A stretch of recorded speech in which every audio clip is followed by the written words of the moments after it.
bahwa sesaat lagi akan dilaksanakan press conference. Dibandingkan dengan negara-negara lain, alhamdulillah BBM dan anggaran yang dikeluarkan oleh pemerintah besar sekali.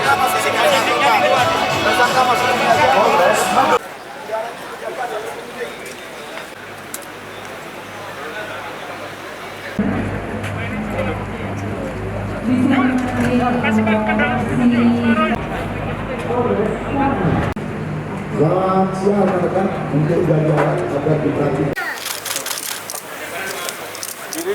Barang bukti dan tersangka yang dilaksanakan di Polres.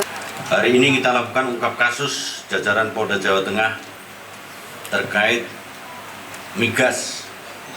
Rekan-rekan wartawan bahwa migas merupakan hajat hidup orang banyak. Di saat masyarakat kita sangat membutuhkan terkait dengan fluktuatif harga, ada segelintir masyarakat kita yang mencari keuntungan dengan cara menimbun maupun mengoplos. Jadi di tempat kita lakukan tindakan tegas untuk tidak pandang bulu dengan cara melakukan penegakan hukum. Dari periode 1 Agustus sampai 3 September hari ini, kita telah amankan 66 tersangka dari 50 kasus.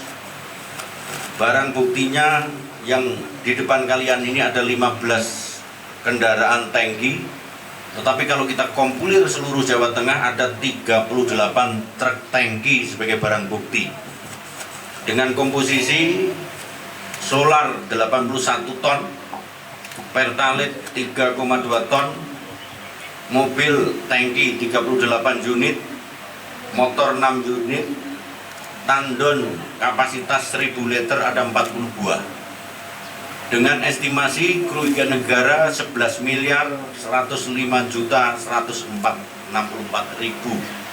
Ini adalah implikasi dari segelintir masyarakat kita akibat daripada terkait migas yang kita lakukan, dan ini akan terus kita lakukan penegakan hukum di wilayah jajaran Jawa Tengah sehingga migas yang merupakan hajat hidup masyarakat banyak dapat terlindungi dengan pola penegakan hukum. Di samping itu, jajaran Polda Jawa Tengah juga telah melakukan upaya pengamanan, baik itu lewat distribusinya, SPBU-nya, kemudian persediaannya dan lain sebagainya.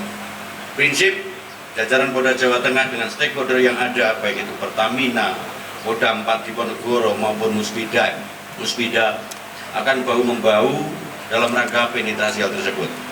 Kemudian modus operandi yang dilakukan bahwa yang bersangkutan ini rata-rata dengan cara memodifikasi. Jadi tangki-tangki yang di belakang kalian itu dimodifikasi untuk mencari keuntungan di masing-masing SPBU. Dari jumlah SPBU seluruh Jawa Tengah sudah diduduki oleh anggota Polri untuk mengeliminir manakala terjadi ada lonjakan maupun masyarakat yang akan melakukan potensi pidana, yaitu melakukan ngangsut dengan modus semacam itu. Yang kedua,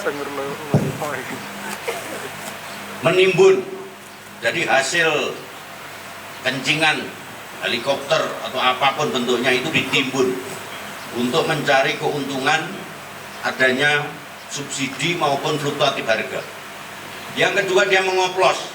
Caranya ngoplos adalah pertalite, beli pertalite dioplos dengan kondensat minyak mentahan, kemudian dicampur dengan bahan kimia dengan dijual harga pertamax.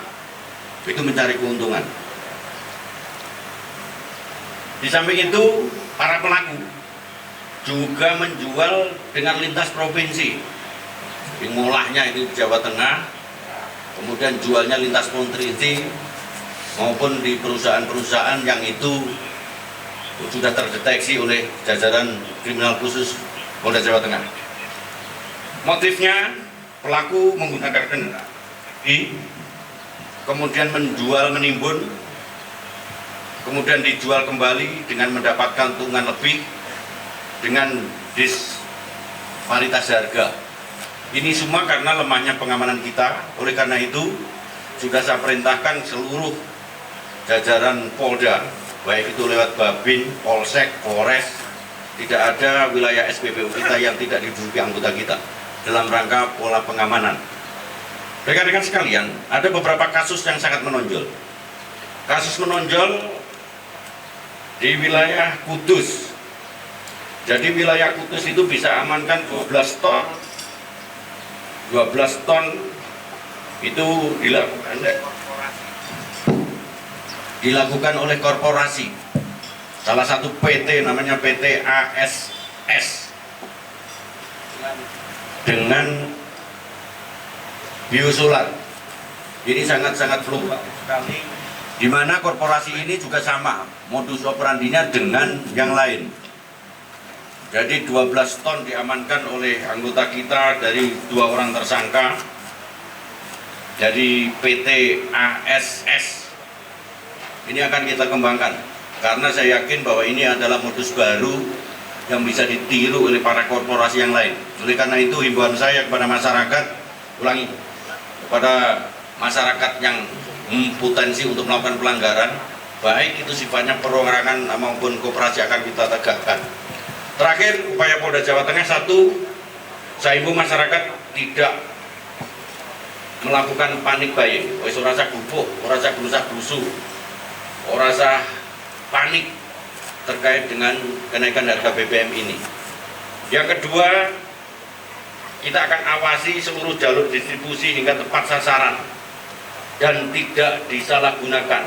Kita sudah bentuk tim Satgas yang dipimpin oleh Direktorat Kriminal Khusus, kemudian Direktur Intelijen dan Tim untuk penegakan hukum secara bersama-sama.